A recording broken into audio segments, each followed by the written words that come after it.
السلام علیکم ورحمۃ اللہ وبرکاتہ۔ وعلیکم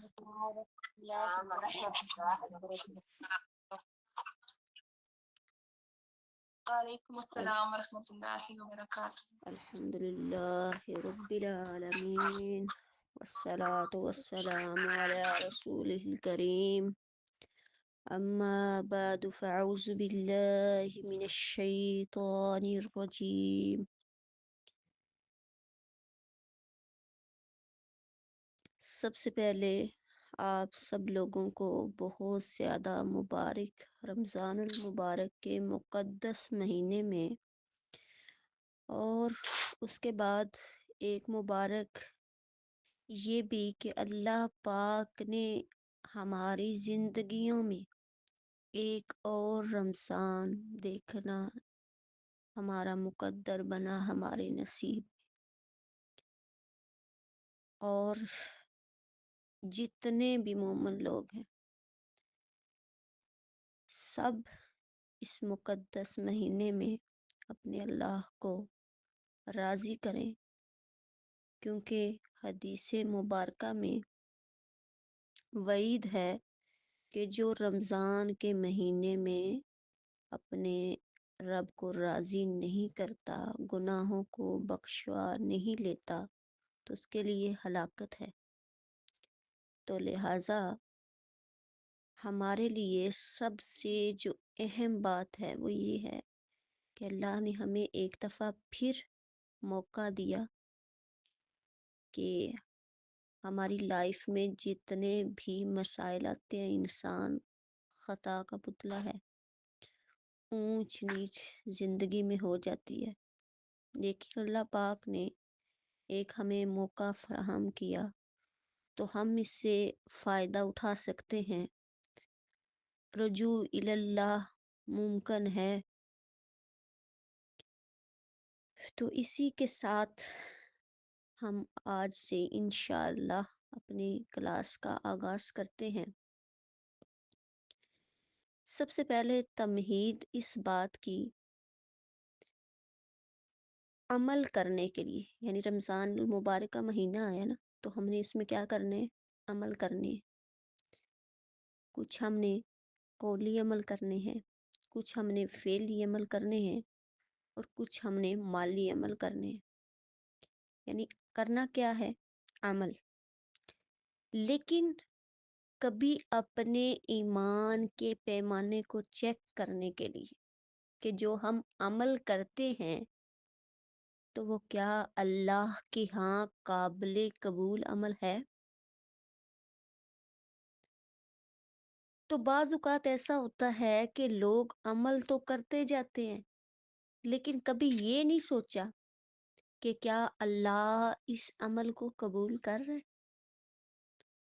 ایک نماز پڑھ لیں، دو نمازیں پڑھ لیں تو خود سے ہی اپنے آپ کو دوسروں سے اتنا اچھا سمجھنے لگ جائیں گے، اور دوسروں کو بالکل یہ سمجھتے ہیں کہ یہ تو اس قابل ہی نہیں، میں تو پتہ نہیں کتنا ہی نیکوکار ہوں۔ تو یہ پیمانہ ہر مومن، ہر انسان مسلمان کو لگانا چاہیے کہ جب گناہ ہو جاتا ہے تو دل کی کیفیت کیا ہوتی ہے،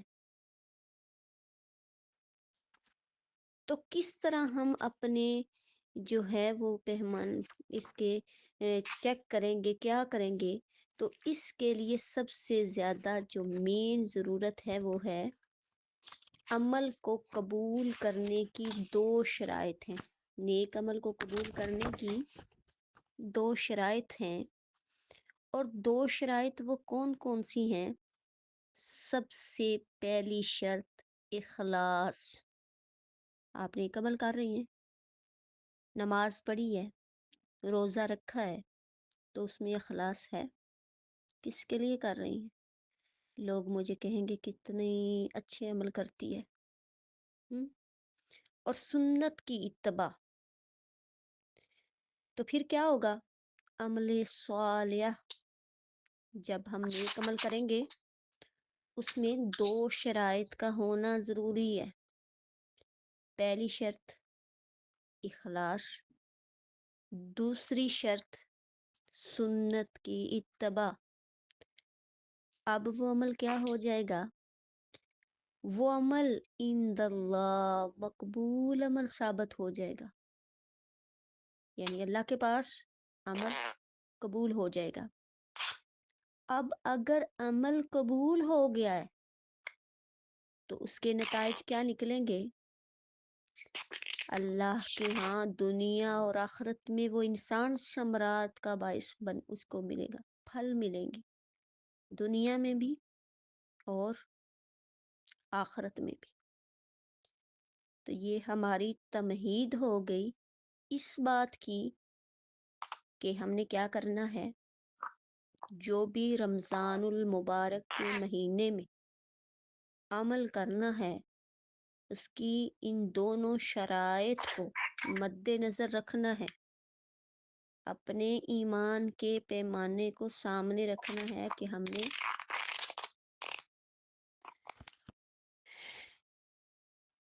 آج ہم جو اس کورس میں جو ہم شروع کریں گے، رکھی تو مختصر 2-3 صورتیں ہیں، لیکن اس بات کو سمجھانے کے لیے تھوڑا سا ہم گہرائی میں جائیں گے۔ جیسے فرض کیا ایک انسان ہے، ایک بچوں سے لے کر بڑوں تک، تو ہوتا اس طرح ہے ہر بندے کو پتہ ہے معدہ کدھر ہے، جگر ہوتا ہے، گردے ہوتے ہیں، دل ہوتا ہے، انسانی اعضاء کے نام سنے ہوئے، ایسے ہی ہے نا، انسانی اعضاء کے نام سنے ہوئے ہیں، لیکن ہم معمول کے مطابق کسی کو ڈاکٹر کیوں نہیں بولتے؟ پتہ ہے آپ کو کیوں نہیں بولتے؟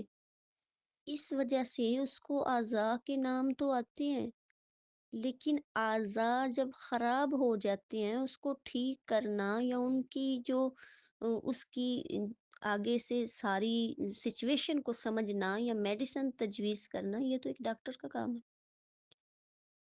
تو آئیے آج ایسا ہی اسی کے ریلیٹڈ، یعنی ہر بندے کو پتہ ہوگا کہ تعوذ کا معنی پناہ لینا، پناہ مانگنا ہے، چھوٹوں کو بھی پتہ ہوگا، بڑوں کو بھی پتہ ہوگا، لیکن معلم، مدرس کسے کہتے ہیں؟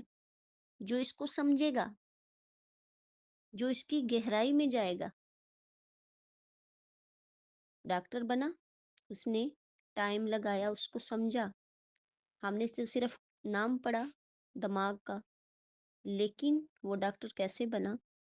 اس نے اس کے سارے جتنے بھی اس کے اندر پارٹس ہیں، جتنے بھی اس کے اندر وینز ہیں، جسمانی وینز ہیں، ان سب کو اس نے سیکھا، اس نے پریکٹس کی، سب کچھ، پھر ایک عرصے کے بعد وہ اس عہدے پہ پہنچا کہ وہ ڈاکٹر کہنے کے قابل بنا۔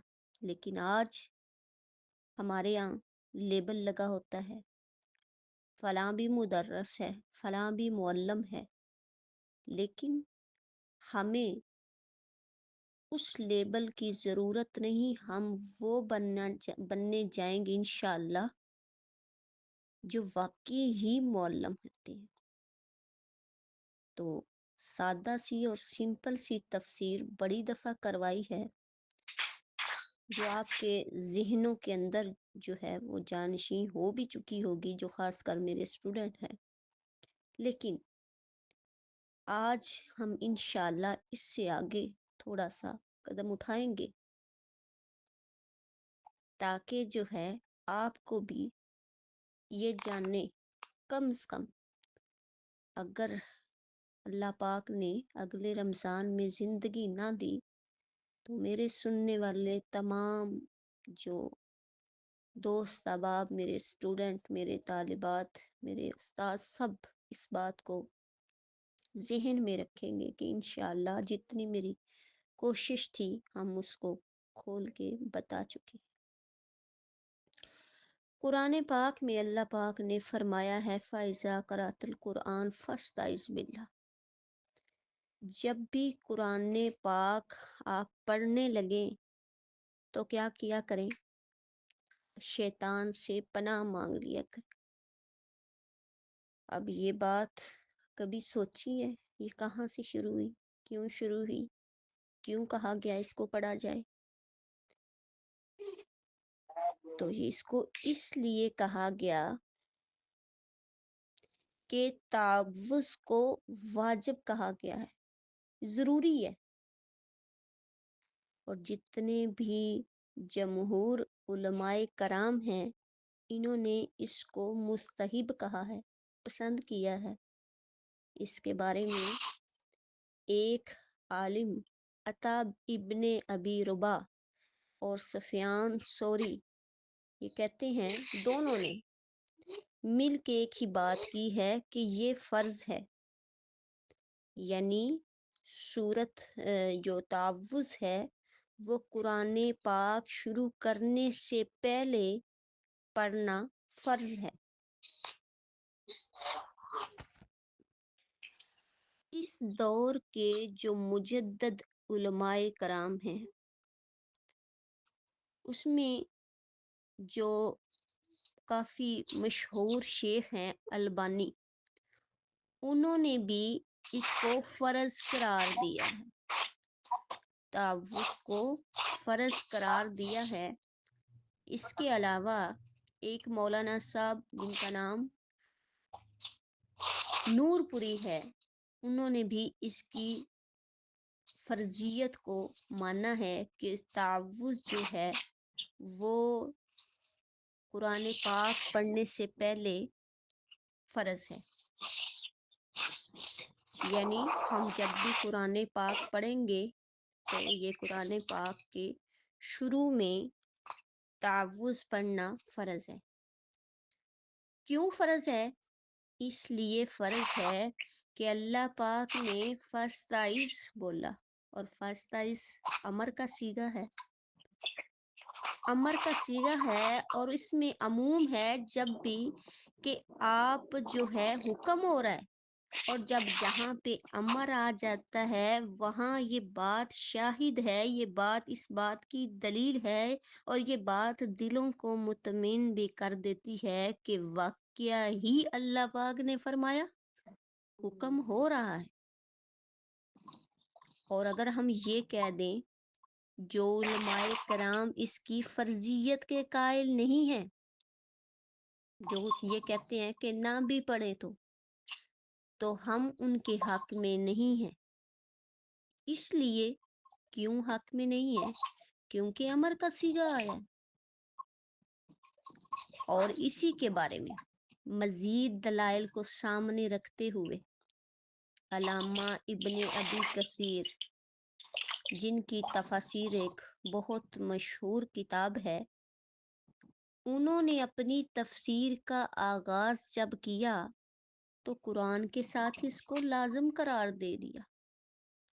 اعوذ باللہ، میں پناہ پکڑتی ہوں، میں پناہ لیتی ہوں۔ تو جیسا کہ میں نے شروع میں آپ کو بتایا کہ پہلے سادی تفاسیر کی جاتی تھی، اب انشاءاللہ علمی دلائل کے ساتھ کہ ہمیں اس کے فرض ہونے کے بارے میں پتہ چلے۔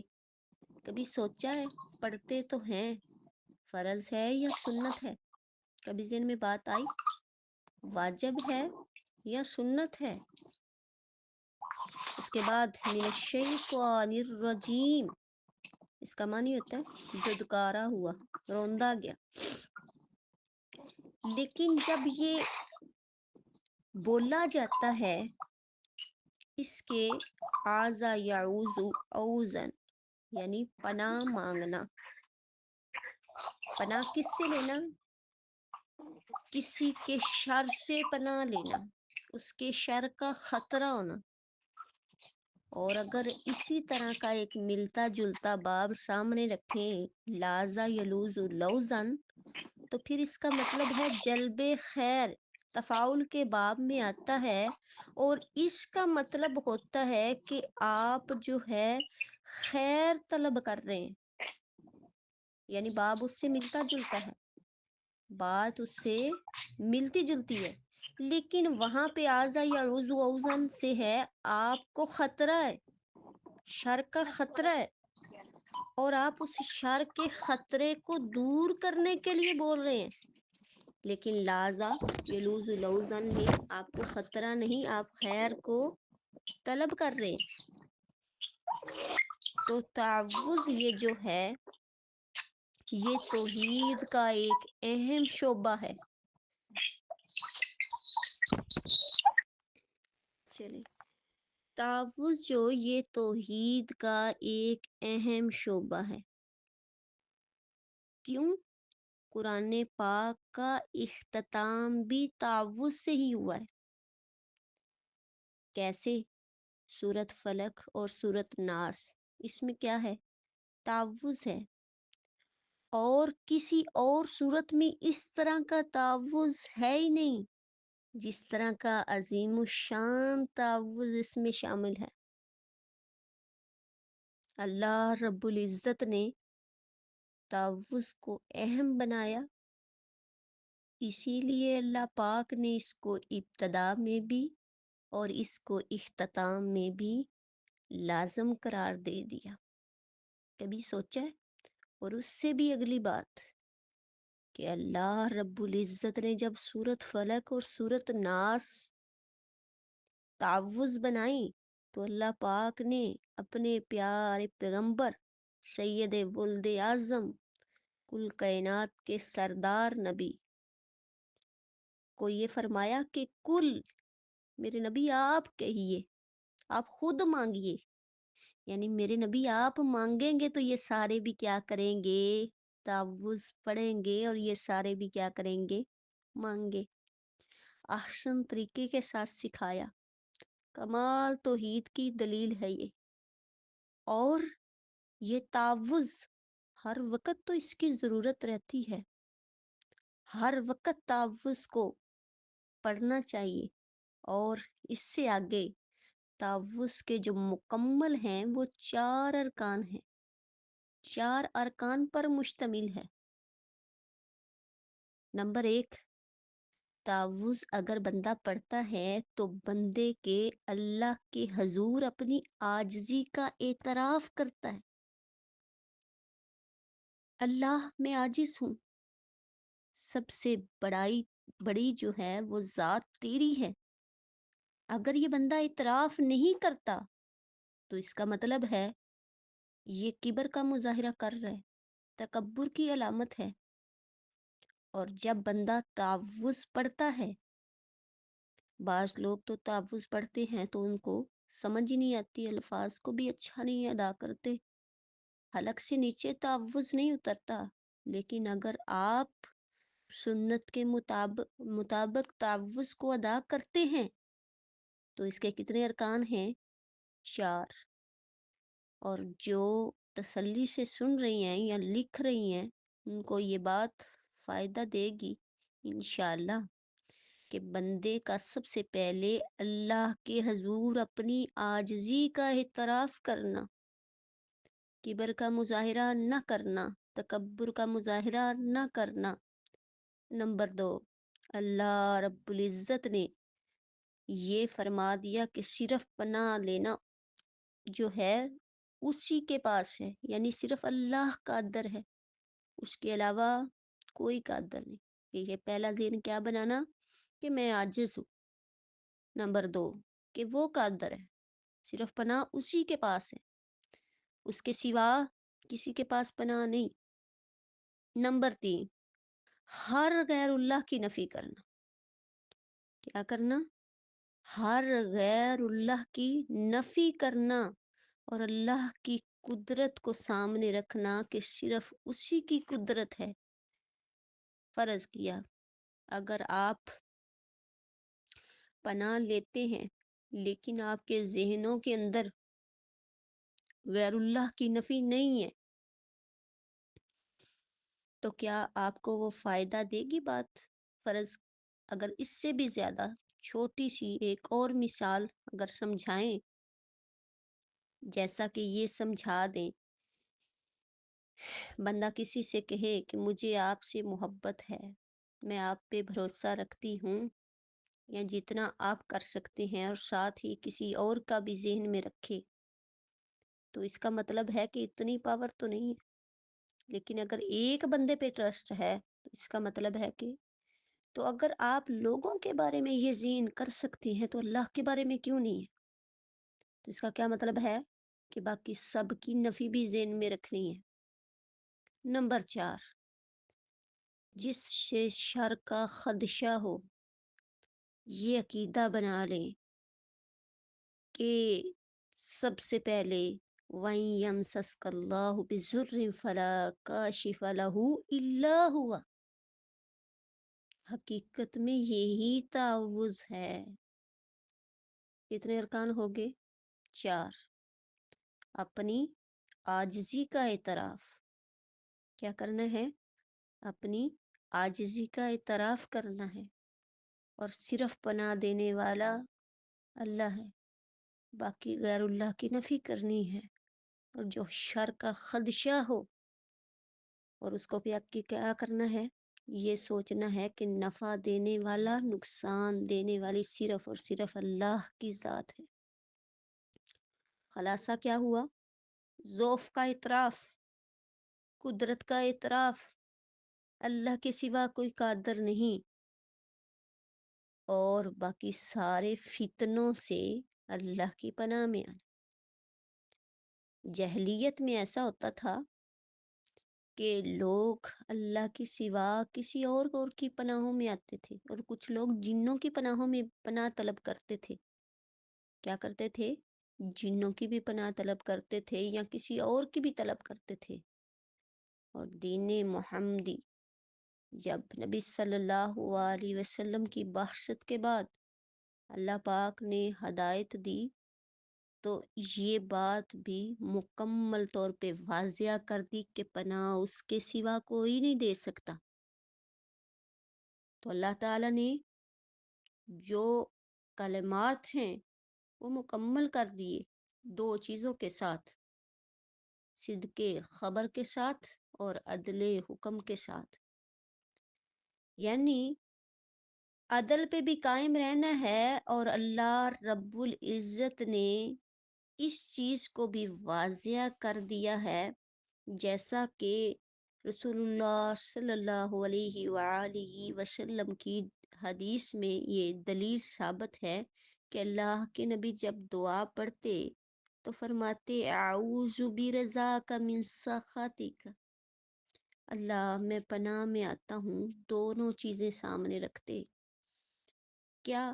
اللہ میں تیری رضا چاہتا ہوں، اور پھر کہتے من سخطک، یعنی میں تیری رضا چاہتا ہوں اور تیری جو ناراضگی ہے اس سے پناہ چاہتا ہوں۔ اتنے پیارے الفاظ ہیں کہ فوراً رضا بھی مانگی اور ناراضگی سے پناہ بھی مانگی۔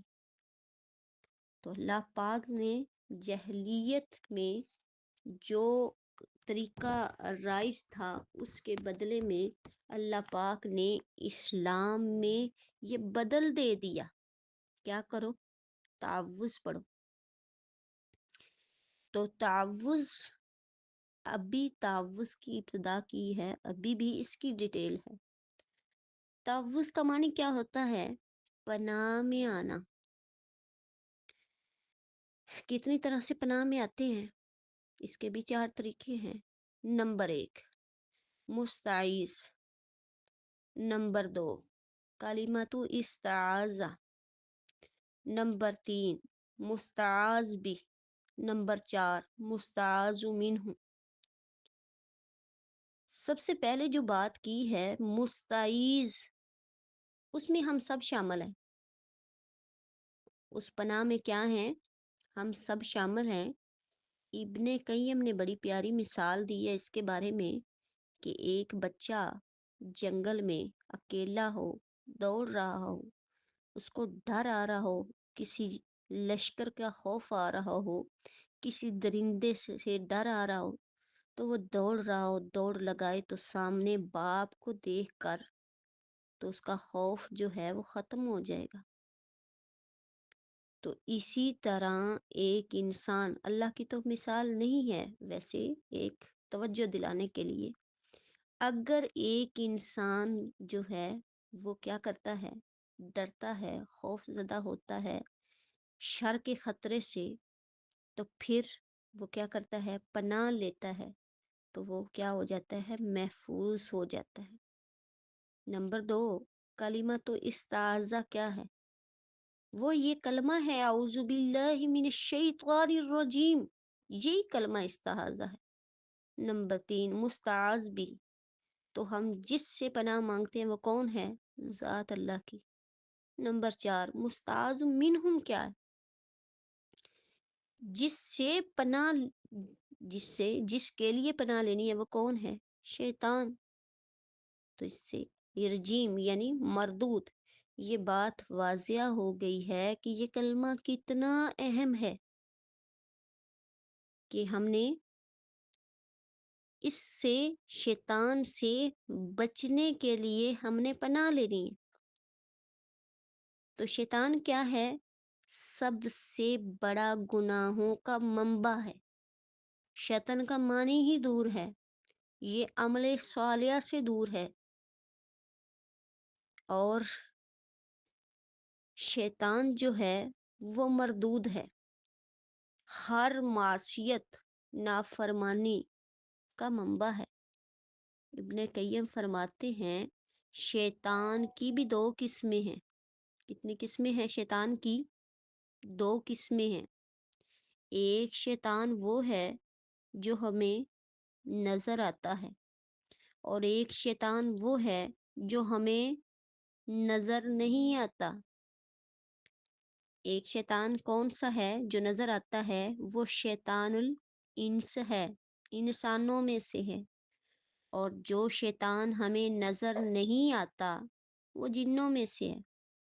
اب حل کیسے ہے، دونوں سے پناہ لینی ہے، لیکن ہم شیطان الانس سے پناہ کیسے لیں گے، اس کے بارے میں قرآن پاک نے بارہا ہمیں دلائل دیے ہیں کہ والکاظمین الغیظ والعافین عن الناس واللہ یحب المحسنین، کہ جو شیطان الانس ہے اس کو معاف کر دو، نیکی کرو، اس کے ساتھ مقابلہ نہیں کرو۔ انسانوں میں سے جو شیطان ہے، اگر وہ آپ کو تنگ کر رہا ہے، آپ کو تکلیف دے رہا ہے، آپ کے ساتھ احسن سلوک نہیں کر رہا، جو لوگ گھروں میں لڑائیاں کرتے ہیں، مسائل بناتے ہیں، جھگڑے کرتے ہیں، تو وہ شیطان الانس ہیں، کیونکہ کسی مومن کا کام نہیں ہے کسی کو تکلیف دینا۔ مومن تو تکلیفیں دور کرنے والے ہوتے، تکلیفیں دینے والے تو نہیں ہوتے۔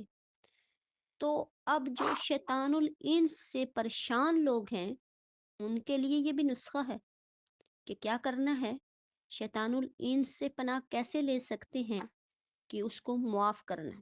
اس کے لیے کیا ہے، اس کو معاف کرنا، اس کو نیکی کا حکم دینا، اس سے کیا کرنا ہے، واعرض، اعراض کرنا ہے اس سے۔ اور شیطان جو جن ہے جو نظر نہیں آتا، تو اس کا بھی علاج قرآن پاک نے بتا دیا۔ اس کا علاج کیا ہے، تعوذ ہے۔ نبی صلی اللہ علیہ وآلہ وسلم کی حدیث مبارکہ میں ہے کہ شیطان انسان کے خون میں ایسے رگوں میں ایسے دوڑتا ہے جیسے خون دوڑتا ہے۔ اب جو شیطان الانس ہے، انسانوں میں سے ہے، وہ جو ہے وہ کبھی نہ کبھی حق پہ آ سکتا ہے، یعنی جتنا بھی گناہگار انسان ہو اس کے ذہن میں کبھی نہ کبھی کیا، اس کے ذہن میں نیکی تو آ سکتی ہے، کبھی نہ کبھی تو واپس لوٹ سکتا ہے۔ تو چانس ہوتے ہیں، اس کو کیا کرو، معاف کرو، نیکی کا حکم دو، مقابلہ نہیں کرو، چھوٹی چھوٹی باتوں سے اس سے معاف کرو تاکہ تمہارے اچھے سلوک سے ہی وہ ٹھیک ہو جائے۔ اور اس کے بعد جو جنوں میں سے ہے وہ کیا ہے، اس کا طریقہ کار دور کرنے کا تعوذ کا طریقہ ہے، وہ نظر نہیں آتا، وہ کبھی مانے گا نہیں اور کبھی سنے گا بھی نہیں، لیکن اس کے ساتھ ایک اور بھی طریقہ ہے، وہ یہ کہ اگر حدیث میں آتا ہے، بڑی پیاری بات ہے، اور آپ اس پر عمل کریں گے تو انشاءاللہ آپ جو ہے وہ بہت سارے شر سے بچ جائیں گے۔ حدیث میں آتا ہے بندہ مومن اپنے شیطان کو تھکا مارتا ہے۔ جیسے تم اپنی سواری کو سفر میں لے جاتے ہو، جیسے تم اپنی سواری کو سفر میں تھکا دیتے ہو، صبح سفر کرتے ہو، سارا دن اس پہ سفر کرتے ہو تو وہ سواری تھک جاتی، یعنی نڈھال ہو جاتی ہے۔ تو جو بندہ مومن ہے وہ بھی اپنے شیطان کو تھکا دیتا ہے۔ تو اس کا کیا طریقہ کار ہے، کیسے وہ تھکتا ہے شیطان؟ اب یہ توجہ طلب بات ہے کہ شیطان بھی تھکتا ہے۔ ہاں جی، شیطان بھی تھکتا ہے۔ اگر یہ بات حدیث میں ہے شیطان تھکتا ہے تو پھر اس کا مطلب ہے واقعی ہی تھکتا ہے۔ ابن قیم نے بڑی پیاری اس کے بارے میں تفسیر کر دی، فرمایا بندہ مومن کثرت سے اللہ کا ذکر کرتا ہے، ہر ذکر کا کلمہ شیطان کی پشت پہ یوں چلتا ہے جیسے کوڑا برستا ہے۔ وہ کتنے کوڑے کھائے گا شیطان، کتنے کوڑے کھائے گا؟ جب بھی آپ تعوذ پڑھو گے یوں سمجھو شیطان کو جوتا لگ رہا ہے، شیطان کو کوڑا لگ رہا ہے۔ تو ایک صحابی کے بارے میں آیا کہ وہ کہتے ہیں کہ جتنی دفعہ ہم اللہ کا نام لیتے ہیں، جتنی دفعہ ہم اللہ کا نام لیتے ہیں اتنا ہی شیطان کمزور ہوتا جاتا ہے۔ شیطان اتنا کمزور ہو جاتا ہے یہاں کی جیسا کہ ایک مکھی کی ماند ہوتا ہے۔ تو اس کا مطلب ہے کہ ہمارے بس کی بات تھی کہ ہم تعوذ پڑھیں اور شیطان پر کوڑے برسائیں اور شیطان پر جوتے برسائیں، لیکن ابھی ہم پر شیطان غالب ہے تو ہم نے تعوذ کا حق ادا نہیں کیا، شیطان کو کمزور نہیں کیا۔ اس کی اللہ کی پناہ میں آنا، تعوذ پڑھنا شب و روز کا وظیفہ ہونا چاہیے تھا۔ حدیث میں آتا ہے نا کہ ہم جو ہیں قرآن پاک سے پہلے تو ہم پڑھتے ہیں، تلاوت کرتے ہیں، لیکن ہم ہر کام کرتے وقت بسم اللہ کو اگر ہم بھول جاتے ہیں تو اس کا مطلب ہے کہ ہم شیطان کو کمزور نہیں، شیطان کو طاقتور بنا رہے۔ تو آئیے آج اس لیکچر سے اس بات کو ذہن میں بٹھا لیں کہ اگر جتنی دفعہ اللہ کا نام لے کر کام شروع کریں گے، تعوذ پڑھیں گے، تو اس کا مطلب ہے شیطان کمزور ہوتا جائے گا۔ تو اس کو اہم مقام پر پڑھنا چاہیے۔ اعوذ باللہ، میں اللہ کی پناہ پکڑتی ہوں، من سے شیطان الرجیم، شیطان مردود کے شر سے۔ تو اس کے لیے اگر آپ تسلی کے ساتھ یہ پڑھیں گے تو اللہ کی رضا جو ہے وہ آپ بنیاد بن جائے گی، اور اللہ کی رضا جو ہے وہ آپ کے لیے نتائج ثابت ہوں گے کہ آپ کے اللہ پاک دنیا کے ہر کام میں اللہ کا ساتھ ہوگا۔ اور اگر آپ تعوذ کو نہیں پڑھیں گے، اسی طرح تعوذ کو دم کے لیے پڑھنا، تعوذ کو قرآن پاک کے شروع میں پڑھنا، قرآن کی تلاوت کے جو ہے وہ اس کے شروع میں پڑھنا، تو اگر آپ اس کو تسلی کے ساتھ سکون کے ساتھ ادا کر لیتے ہیں تو پھر آپ اللہ کی پناہ میں آ جاتے ہیں۔ اور اسی طرح کلام الرحمن جو قرآن پاک ہے وہ بھی آپ کی آخرت میں سفارش کرے گا۔ اللہ پاک اس کو زبان دیں گے، یہ سفارش کرے گا، لیکن اس کو شروع کرنے سے پہلے بھی اس کا حق ادا کریں گے، تعوذ کو پڑھیں گے، تعوذ کو سمجھیں گے، تو پھر انشاءاللہ۔ تو یہ کچھ ایسی باتیں تھیں جو کبھی تفسیروں میں کم بتائی جاتی ہیں، تاکہ لوگ صرف ہیں وہ کیا، علم کی طرف نہیں، صرف لوگ اس طرف جاتے ہیں کہ ہمیں اوپر سے سمجھ آ جائے، لیکن ہم نے اس بات کی وضاحت کرنا ہمارے لیے ضروری تھا کہ ہم اس کو بتائیں یہ واجب ہے یا سنت ہے، یا پھر شیطان جو ہے وہ کتنی قسم کا ہے۔ تو یہ ساری باتیں بتانے کی میں نے بھرپور کوشش کی ہے، اور میری اللہ سے دعا ہے کہ اگر ہم اپنے عمل میں اور دن بھر کے ساری جو ہماری مصروفیات ہیں اس میں اگر ہم بارہا شامل کر لیں اعوذ باللہ من الشیطان الرجیم، تو ویسے ہی ہے شیطان پہ تھوڑی تھوڑی دیر بعد کوڑے برسائیں تو حدیث مبارکہ کے وہ الفاظ کہ مومن انسان کا جو شیطان ہے وہ تھک جاتا ہے، تو جیسے ہی شیطان تھک جائے گا تو پھر انشاءاللہ ہم نیکیوں پہ پورا اتریں گے، اور جیسے ہی ہم اللہ کی یاد کو بھولیں گے، اللہ کے ذکر کو بھولیں گے، تو پھر جو ہے وہ شیطان کی طاقت زیادہ ہو جائے گی اور مومن کمزور ہو جائے گا۔ وآخر دعوانا ان الحمد للہ رب العالمین۔